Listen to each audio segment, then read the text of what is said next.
Graphing absolute value inequalities in two variables. Just like before, remember an inequality is just like an equation, except the equal sign is replaced by an inequality symbol such as less than or equal to, or greater than or equal to. So for example, y is less than 2 times the absolute value of x plus 3 minus 4. Or y is greater than or equal to the opposite of the absolute value of x minus 2 plus 5. An inequality does not have just one solution. Remember, we saw this on a number line. We shaded in a particular direction. So instead of just one solution, we have an infinite number of points that satisfy an inequality. These points form a bounded region, and that is shown by shading. Okay, in general, the steps to graph an inequality are, first, replace the inequality symbol by an equal sign and graph the absolute value equation. Now, you don't actually have to rewrite it and replace the equal sign, replace the symbol with an equal sign. You can just think of what the function would look like if it were an equal sign. And then if the inequality is the symbol less than or greater than, you will use a dashed line to graph the absolute value function. If the inequality symbol is less than or equal to or greater than or equal to, you use a solid line. Second, you'll pick a test point that is not on the boundary, and that's important. It cannot be a point that is on that line that you graphed, whether it's a solid or dashed line. Then you'll substitute the point into the inequality to see if it makes the inequality true or false. It's usually easy to pick a point such as 0, 0 as a test point, unless it's on the actual boundary, but pick something with easy numbers that will be easy to substitute into your inequality.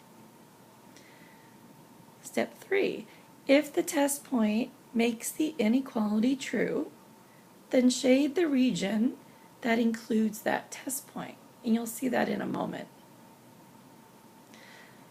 If the point makes the inequality false, then shade the region that does not contain the test point, or is on the opposite side of that dashed or dotted line as the test point. So for example, if we are trying to graph 3 plus y is greater than the absolute value of x minus 2, first we're going to get y by itself, so we'll subtract 3 from both sides. So y is greater than the absolute value of x minus 2 minus 3. Now we're going to graph it, and we can see by this that inequality, if this were an equation, our vertex would be at the point 2, negative 3. So I'm going to plot that. It has a slope of 1, so I'll just plot points with a slope of 1. The inequality symbol is greater than, so there's no equal bar. So this is the dashed or dotted lines. So this is the inequality. Now we need to pick a test point. So for example, 0, 0, that point is definitely not on our dashed or dotted line. And I'm going to substitute this into the original. So does 3 plus 0 greater than the absolute value of 0 minus 2?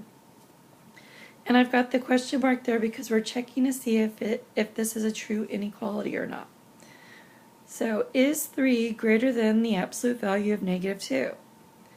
3 is greater than 2. This is true.